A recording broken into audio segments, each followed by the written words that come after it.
Mtazamaji, sasa tuangazie taarifa za biashara. Eneo la upembe wa Afrika linaweza kufungua biashara zaidi ya bidhaa za kilimo kwa kupitisha mikataba ya kutambuana ili kuondoa upimaji na uthibitishaji wa mara kwa mara wa bidhaa zinazosafirishwa mipakani.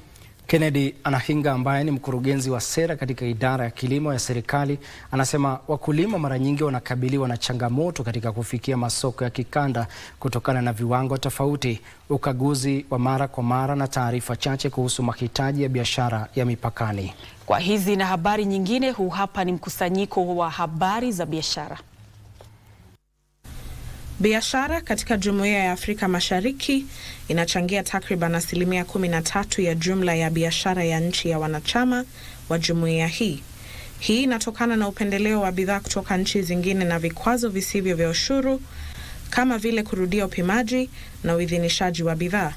Ili kurekebisha hali hii, shirika linalohusika na masuala ya maendeleo baina ya serikali mbalimbali IGAD linaunga mkono kupitishwa kwa mikataba ya utambuzi wa pamoja ambayo itaruhusu nchi kutambua majaribio ya bidhaa na vyeti vilivyotolewa na nchi zingine wanachama ili kupunguza ucheleweshwaji, kupunguza gharama na kuwezesha wakulima kuuza mazao yao katika eneo la upembe wa Afrika.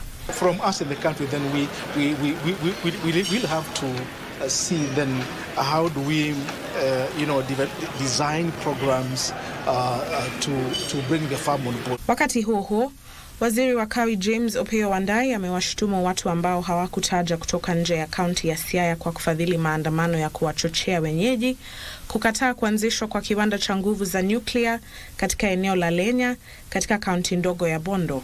Matamshi ya Wandayi yanawadia baada ya mfululizo wa maandamano dhidi ya kiwanda cha nguvu za nyuklia kilichopendekezwa chenye thamani ya shilingi bilioni 500. Hivi wale ambao wako wachache na wanatumiwa na wengine ambao hawapendi development ya hii eneo lazima wakemewe.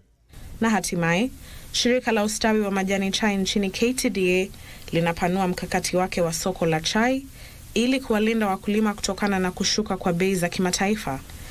Mwenyekiti wa kitaifa wa shirika hilo Enos Njeru anasema wanafuatilia masoko mapya na kuimarisha juhudi za kuongeza thamani, huku mapato ya chai yakikabiliwa na shinikizo kutokana na kushuka kwa bei hivi majuzi. Generally, we have improved on the absorption, but price-wise, more so in the East of Rift, because of their premium product, prices have gone down.